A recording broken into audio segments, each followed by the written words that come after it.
Li a HQ Sandman Overture recentemente e eu posso afirmar para vocês que Morpheus é simplesmente o Perpétuo mais poderoso. Sim, ele é mais poderoso do que a morte, sim, ele é mais poderoso do que Destino. E se ele tivesse utilizado todo o seu poder aqui no final dessa temporada, ele conseguiria ter se salvado das fúrias. Mas por que ele não fez isso? Aqui nesse vídeo a gente vai falar sobre isso. Eu vou contar para vocês um pouco da história dessa HQ e linkar com os acontecimentos finais da série, e vou também comentar, claro, essa temporada com spoilers.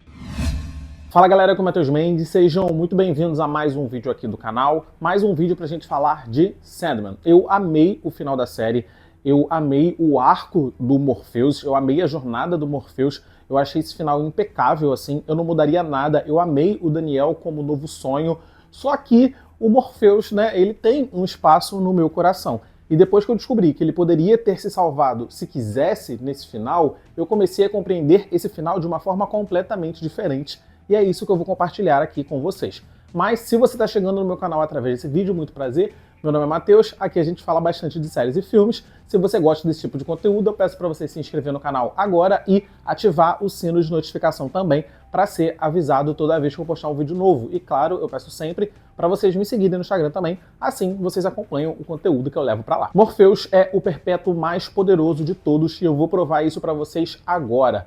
Durante a história de Sandman, o autor dá a entender que os perpétuos mais antigos, eles são mais importantes para o universo, logo eles também são mais poderosos.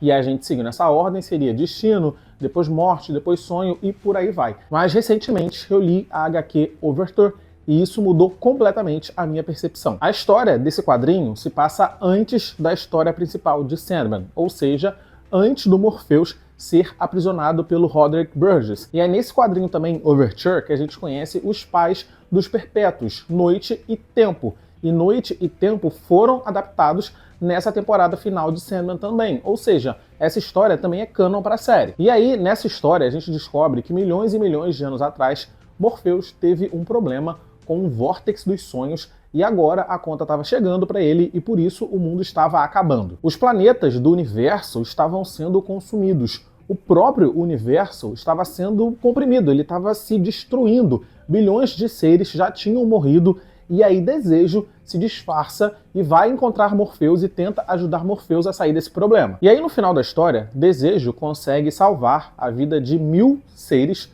de diversos planetas, 1000 seres vivos, 1000 aliens, traz essas pessoas até Morpheus e pede para Morpheus fazer com que essas pessoas sonhem. Assim, essas pessoas conseguiriam mudar a realidade. E a gente viu esse conceito no episódio lá da primeira temporada, Um Sonho de Mil Gatos, que é o mesmo episódio que apresenta a Calliope pra gente. E naquela história, a gente descobre, né, que o mundo ele era dominado pelos gatos e os humanos eram os pets dos gatos. Mas aí 1000 humanos se uniram e eles sonharam que o mundo era diferente e aí a realidade mudou. E o mundo se tornou diferente. Não é como se o mundo tivesse sido governado pelos gatos no passado. Não, isso nunca aconteceu, porque a realidade toda foi alterada. E aqui nessa história, Morpheus pede para esses 1000 seres para que eles sonhem que lá no passado ele fez o que tinha que ser feito com o Vórtex dos Sonhos, ele resolveu esse problema, e aí todos eles, agora no presente, poderiam viver. Aí Morpheus coloca todas essas pessoas para dormir, elas sonham com essa realidade e o mundo ele é simplesmente resetado. E de novo, não é como se Morpheus tivesse voltado ao passado e consertado, né, no momento ali que ele errou. Não, é como se aquele erro nunca tivesse acontecido. A partir do sonho dessas 1000 pessoas, o universo se alterou completamente. As pessoas mortas voltaram, os destinos foram resetados. Que poder morte tem em relação a isso?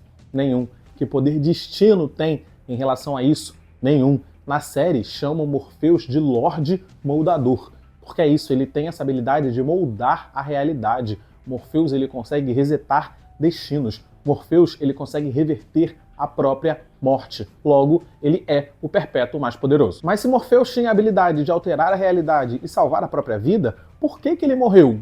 Porque sim, ele morreu porque ele quis, galera. Toda a história de Sandman que a gente viu é sobre a jornada de mudança de Morpheus. Ele era antes de ser capturado pelo Roderick, e ao longo das 2 temporadas vemos o Morpheus se tornando uma outra pessoa. Morpheus não queria voltar a ser quem ele era antes. e ele percebeu que a mudança, na ocasião dele, significaria deixar de existir. Ele poderia ter fugido de sonhar e deixar as fúrias destruírem o seu reino, mas isso não seria ele. Ele poderia ter alterado a realidade e nunca ter matado Orfeu, mas de novo, ele não queria fazer isso.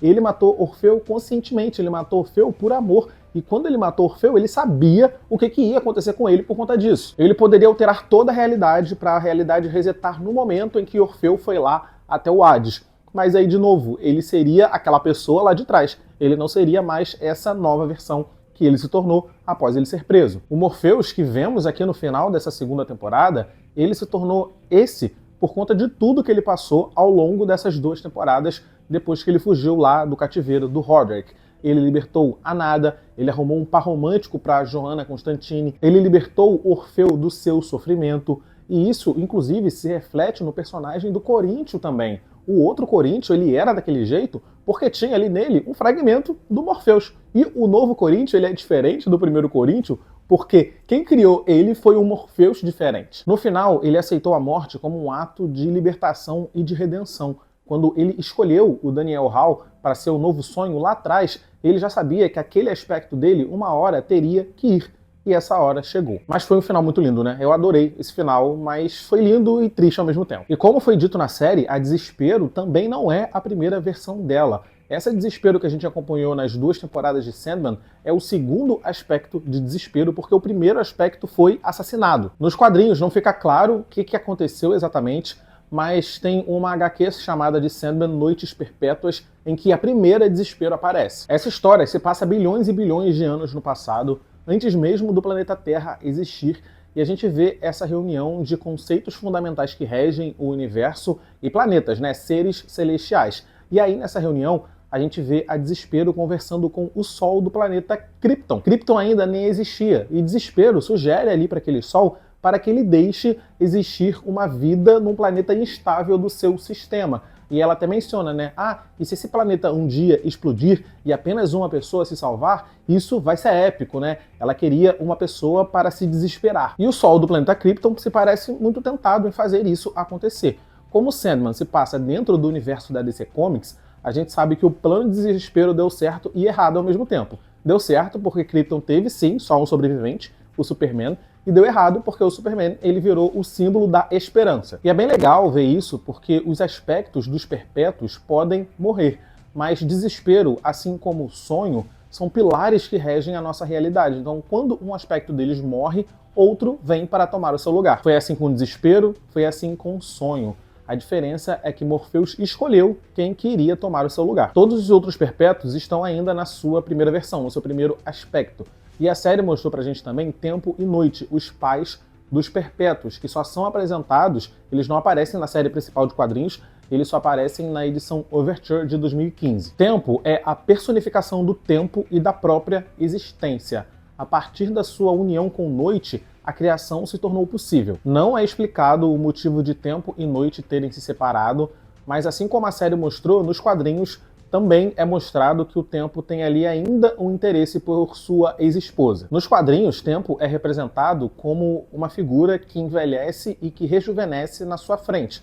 Então o Morpheus está conversando com ele, e uma hora ele é uma criança, uma hora ele é um homem de meia idade, outra hora ele é um adulto, outra hora ele é um jovem, outra hora ele é um senhor, porque o tempo, para ele, não funciona da mesma forma que funciona pra gente. Tempo tem um poder divino e ele tem autoridade sobre todos os aspectos que gerem a nossa realidade. Então isso faz dele praticamente onipotente. Nos quadrinhos fica claro também que foi Tempo a pessoa que criou as regras que regem o universo, as leis que os perpétuos têm que seguir. E assim como Morpheus fez, né, que ele colocou o fragmento seu nesses objetos para dominar o seu poder de uma forma melhor, Tempo também fez isso, e ele criou esse objeto, né, que é uma espécie de relógio, e ele colocou uma fração sua ali, e Desejo utilizou esse relógio para voltar no tempo algumas vezes, para ajudar Morpheus a salvar o universo do lance do Vórtex dos Sonhos lá, que eu já citei aqui. Inclusive, quem devolve o relógio para Tempo nos quadrinhos é o Sonho no aspecto de Daniel Hall no futuro. Então Daniel Hall devolve o relógio para Tempo, relógio que Morpheus pegou emprestado, mas como o tempo pro tempo não existe, para ele, enfim, foi o filho dele que entregou. Para ele é isso, né? Para ele foi o filho, o sonho dos perpétuos que entregou. tudo pro tempo acontece ao mesmo tempo. Já a noite é a personificação do vazio absoluto que antecede a criação e do vazio absoluto que voltará quando a criação não existir mais. Foi a partir do seu envolvimento com o tempo que toda a criação foi possível. Noite é mãe de todos os perpétuos e assim mãe de todos os pilares que gerem a nossa realidade. Só existe um destino, só existe um desejo, só existe um sonho, só existe uma morte, porque ela existe, porque ela tornou possível eles existirem. E os quadrinhos não explicam como que Noite veio a existir. Então, aparentemente, no começo não tinha nada, só tinha tempo e noite lá. E aí, né, eles se conheceram, eles se juntaram e a partir disso toda a criação aconteceu. Também não fica claro quais que são as habilidades de Noite, embora os quadrinhos também deem a entender que ela é mais poderosa do que todos os seus filhos. Noite possui autoridade divina e poder absoluto sobre o espaço, sobre a escuridão, sobre a existência e sobre tudo a que a elas está vinculado, ou seja, ela é praticamente onipotente também. Ela, como eu disse, é a personificação da escuridão que antecede a criação e a escuridão que tudo voltará quando a criação acabar. Ou seja, quando tudo estiver acabado, quando todos os seres tiverem morrido e quando a morte fechar as portas do universo para ir embora, Noite ainda estará lá. Noite e tempo são conceitos muito maiores que seus filhos e, portanto, portadores de mais poder também. Por isso que Morpheus foi falar com os dois, né? Foi recorrer a ambos os seus pais quando ele estava ainda procurando formas de prolongar o seu tempo e escapar das fúrias. E eu gostei que a série gastou ali um tempinho mostrando os pais dos Perpétuos, né? Porque eles não são apresentados na série de quadrinhos original. Entretanto, eu esperava mais do velório de Morpheus. Nos quadrinhos é uma coisa gigantesca, é uma coisa imensa, é uma coisa mágica. Todos os seres capazes de sonhar estavam presentes naquele velório. E fica implícito ali na história que até nós, os leitores, né, a gente também estava presente no velório de Morpheus, e fica claro ali que quando a gente acordasse desse sonho, a gente se esqueceria de tudo aquilo. Por isso que os Perpétuos falam algumas vezes, né, nos discursos durante o velório de Morpheus, que eles sabem que todos ali irão se esquecer, mas que eles não vão se esquecer e tudo mais. É por isso que Desespero falou sobre isso, né, lá no seu discurso. Só que nos quadrinhos é algo incrivelmente épico. A gente vê vários personagens que já apareceram em vários momentos da história de Sandman, todos eles ali assistindo ao velório, todas as pessoas, os que gostavam do Morpheus, e não, todo mundo que era capaz de sonhar estava ali presente. É algo muito grandioso. E a série até tentou fazer isso, né? Tentou colocar ali alguns personagens que apareceram em alguns outros momentos da série, só que eu achei que faltou grandiosidade. Eu senti falta de ver Lúcifer no velório de Morpheus. Eu acho que seria bem interessante se ele fosse, porque assim a gente veria, né, que ele, mesmo com tudo que ele passou, mesmo tendo abandonado seu reino, ele tá ali prestando respeito, né, ao Morpheus por conta de tudo que eles passaram juntos. Mostraria que mesmo Destruição e Lúcifer, que abandonaram os seus reinos, ainda assim foram impactados pela morte de Sonho. Mas tirando isso, eu achei tudo muito lindo. Eu achei o discurso de Desespero lindo, eu achei o discurso de morte lindo, a cena de morte com o Morpheus ali, quando o Morpheus dá a mão a ela, eu achei uma cena muito linda. A cena, né, do corpo do Morpheus no barquinho, indo embora, cara, sensacional. Foi um final muito digno, sabe? Eu tô feliz com esse final, porque Sandman é uma série muito mágica, é uma série muito boa, e o final foi igualmente bom. E sim, eu gostei muito do Daniel Hall, gostei muito do novo sonho dos Perpétuos, mas Morpheus ainda tem um espaço aqui no meu coração. Mas é isso, eu vou ficando por aqui nesse vídeo. O que vocês acharam de tudo que eu te contei? Coloca aqui nos comentários suas percepções e do que vocês acharam do final de Sandman também. Deixa o like, por favor, porque o like me ajuda pra caramba. Clica nos vídeos que estão aparecendo aqui do lado para assistir os meus vídeos anteriores. É isso, tchau e até o próximo vídeo.